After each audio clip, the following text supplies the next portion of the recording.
Square kwasa ni tompak. Natasui sa Annawon, masipi wampana ka nano hagania, ka mashantucket pequot, katapatana muwachi wami mitonkasak, ka kuwamana sha matomasasak.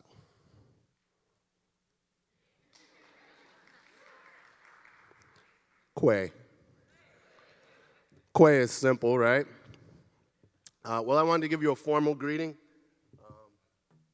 on behalf of the indigenous population of what we call Turtle Island. Here in this continent, you'll find many diverse cultures, indigenous cultures.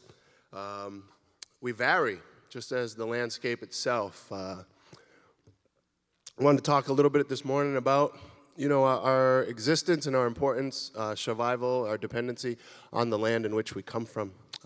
First and foremost, though, how about this fall? Let's give it up for the fall, folks. All these colors, this is really good foliage we're getting this year. I'm enjoying this apple. Good year for apples. I don't know how many of you have apple trees in your yard, such as I do. Picked this one myself this morning. We were just listening to a good friend Pratt there talking about the organic farming and supporting those local communities, those local farms and local businesses. As Native people, communal living is the only living that we knew. Living in excess, trying to outdo your neighbor, that was a foreign concept to us as individuals. Even though we were individuals, we knew we were collective as a group, and we thrived and did better as groups. Our groups are very diverse and distinct. I wanted to talk a little bit about sovereignty today just because some of you may have been paying attention to the newspapers. We've been talking a lot about land being taken into trust.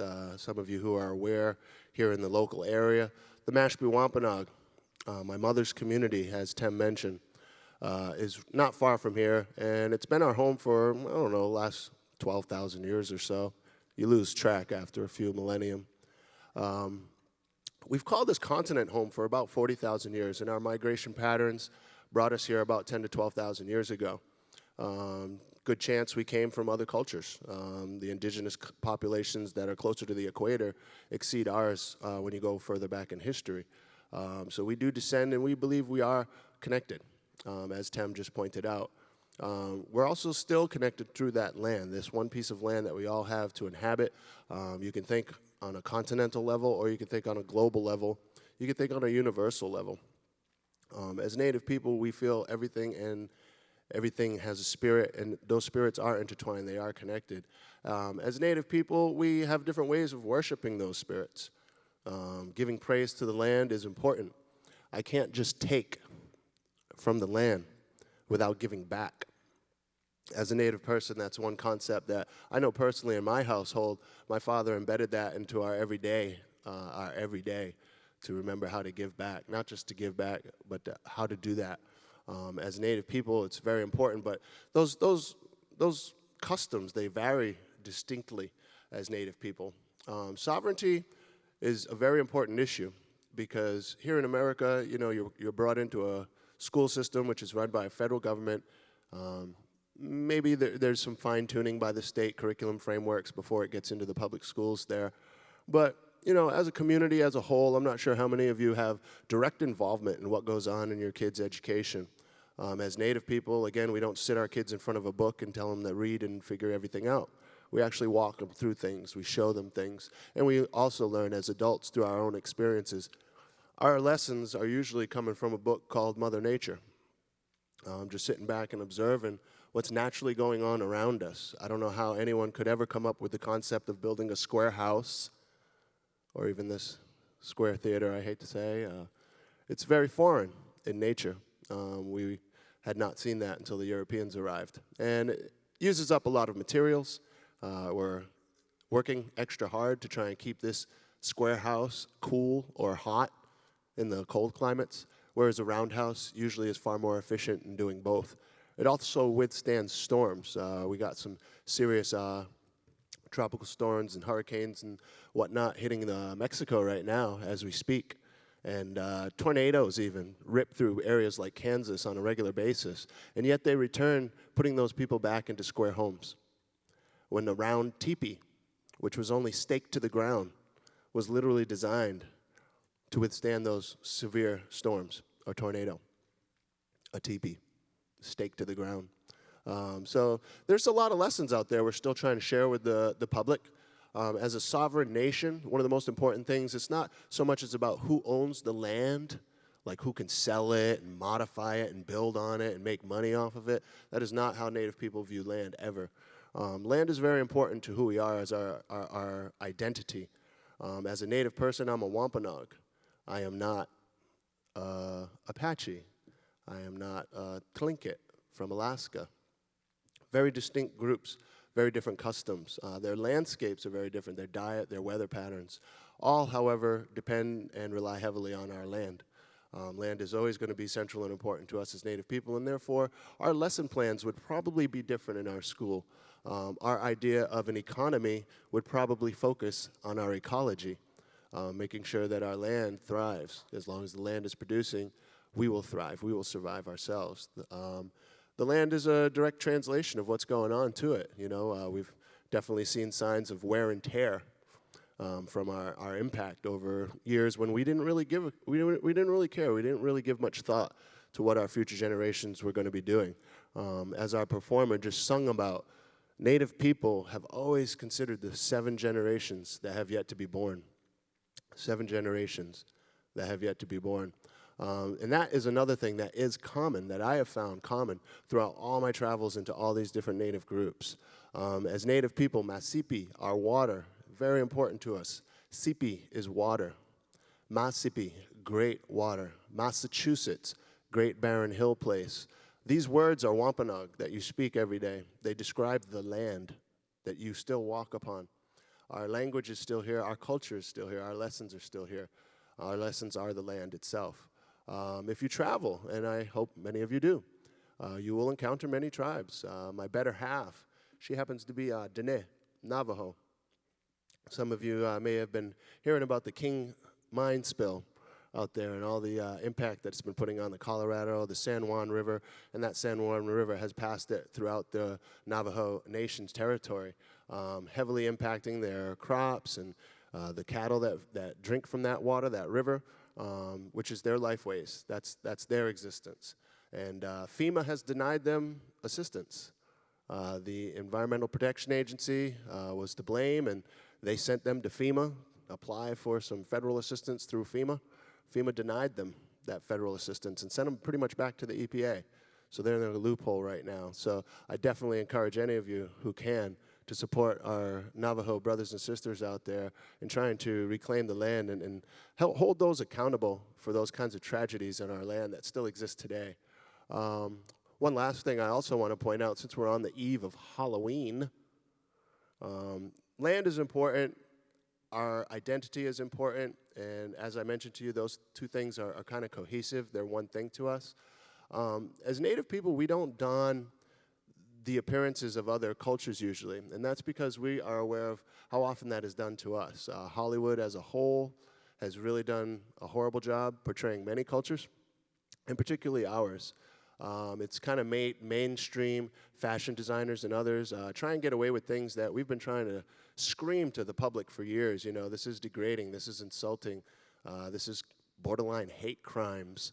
When you see people dressing up, donning headdress, wearing feathers in their hair, pretending to be a chief or something, I'm no veteran. I don't think I would just put a Purple Heart on and try and get some Social Security benefits that I know I'm not eligible for because I didn't serve.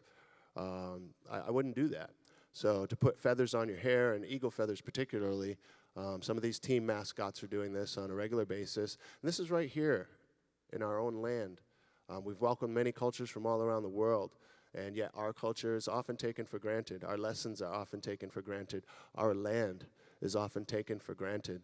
I'm not here to end on a sad note, however, because we are all still here. And I need you all to give yourselves a round of applause, because you're here, connecting for change. Give yourselves a round of applause. Regardless of how large or small this audience is, every year that I've been here for the past 10 years or more, it's always a pleasure. This is one of my most prestigious events, and it's not the size that matters. It's the fact that any of you come here to connect for change. As Native people, we've always welcomed just about everyone who has come to our shore. As a Wampanoag, particularly here in Massachusetts, we've welcomed everyone who has come to our shores. We didn't believe in discrimination. And that is not just for the human beings that we share this world with, but our plant and our animal beings as well. When I say, Katapatanamu wachiwami mi tankwasak, I say, thank you, all my relations. And that is not just my human beings. However, I am going to speak to you, fellow human beings, right now. As Native people, again, I'm just going to end on a little more of a happier note. If I could have everyone, please, those who are capable, please stand up. Right now, we are giving thanks for our legs. Many of us may not be able to do that. Any of you got a pinky by any chance? You got a pinky? Okay. Now, if there's a person beside you who also happens to have a pinky, I'm going to ask you to join pinkies with that person. Just one person. You don't have to join everybody's pinky. Just find one other person to wrap your pinky around, okay? See if you can find yourself a little bit of space, all right? Some of you can do this right in the aisles, all right? I'm going to share a little song and dance with you real quick on the end. This is called the mosquito dance. The mosquito is represented by the microscopic beak that they use to go inside and get your blood, right? So you're joining your hands with a fellow mosquito. So you need partners to do this. We would not be able to do this if we were not here and able to connect with one another. So again, if you can find a little bit of space, this involves, I'm going to give you a little bit of a beat. I want to thank my good friends Tara from the Cape Cod West African Drum Circle. They've loaned me one of their instruments.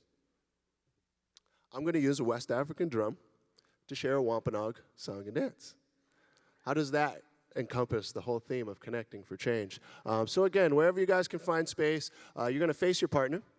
You're going to discuss if you want to start with your right or your left foot. Right or your left foot. If you're using your right foot, you're going to kick in a left direction. If you're using your left foot, you're going to kick in a right direction. And as long as you both do it at the same time, you're not going to kick each other. So this is how we learn to cooperate with one another, okay? Now I'm going to give you a beat. The faster tempo, you're just hopping up and down, trying to get those kicks timed right so you're not nailing each other in the shins throughout this whole thing. Now, if you can master that, there's going to be a slow beat. And the slow beat you might think is going to get a little easier. No, that's when you incorporate whatever spin you can do while still maintaining those kicks in a sequential order, okay? So again, left to right foot.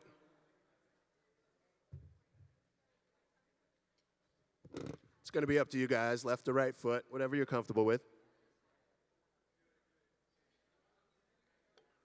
Now, I've never used a West African drum to do this before, but I'm pretty sure we're going to make this happen. So fast beat, hopping up and down, okay? So that's going to sound like this. Not too fast. So if you guys want to practice that hop right now and the kick. The slow beat, you're going to do the spin if you can, okay? This is what we call the mosquito dance.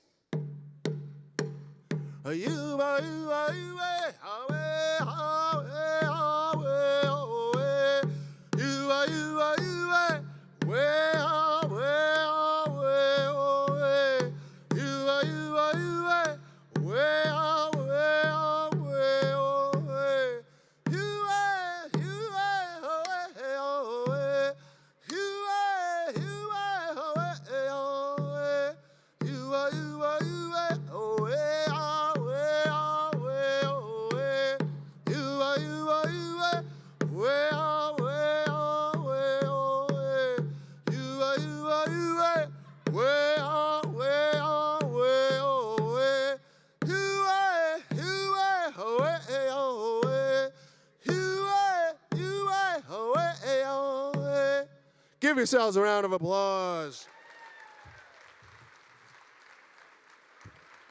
All right. Before I turn this microphone over, I just want to real quick point out, right here in your own backyard, my good Auntie Ramona in the Mashpee Wampanoag tribe, she has recently established what we call the NatureLandConservancy.org, NativeLandConservancy.org. Check it out. whenever you get a chance, any way that you can show any support to that newly established nonprofit organization. It's trying to reclaim land that we can really just retain, whether it's for hunting, for ceremony, or just to leave it as land to thrive. That's the whole focus of the Native Land Conservancy. So I wanted to just give those folks their plug. I hope all of you enjoy your workshops. I really can't thank you enough on behalf of the Native Indigenous people. I want to welcome you here to our Turtle Island, if you have not been formally welcomed to this country. I know the federal government probably does their best, but on behalf of the indigenous population, I want to welcome you all, and I want to thank all of you who are here to Connect for Change.